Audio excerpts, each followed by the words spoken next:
C'est la fin d'une journée de travail au Caire, l'heure des embouteillages commence tout juste. Chaque heure, un pont comme celui-ci est traversé par 30 000 voitures et les automobilistes passent en moyenne 3 heures par jour dans leur voiture. Mais c'est plus qu'un simple inconvénient, c'est aussi un problème de santé publique. Selon une étude récente menée par le ministère de l'Environnement, les voitures produisent plus de 90% de la pollution au monoxyde de carbone de la ville.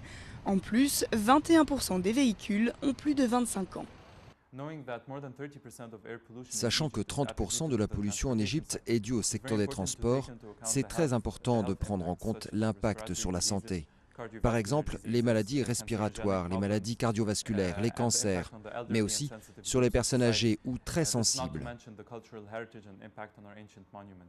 Mais loin des vapeurs et des fumées, une association se bat pour offrir aux résidents du Caire un nouveau service qui peut potentiellement inverser la tendance une fois pour toutes. Notre service peut aider les habitants du Caire, mais c'est la nation tout entière en garantissant plus d'espace dans les rues et en réduisant le trafic. Par conséquent, la pollution au Caire va diminuer et les amateurs de covoiturage pourront même gagner un peu d'argent. Inventée il y a une trentaine d'années aux États-Unis, l'idée du covoiturage est totalement étrangère à la culture de beaucoup d'Égyptiens. Ces jeunes professionnels en apprécient néanmoins tous les avantages. C'est beaucoup mieux que de s'engouffrer dans le chaos des transports publics.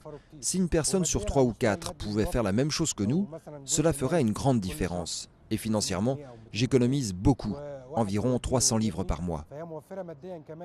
Une vraie réduction du nombre de voitures sur les routes du Caire, cela prendra du temps et pour cela, il faudra changer en profondeur la culture cairote, basée essentiellement sur la voiture individuelle.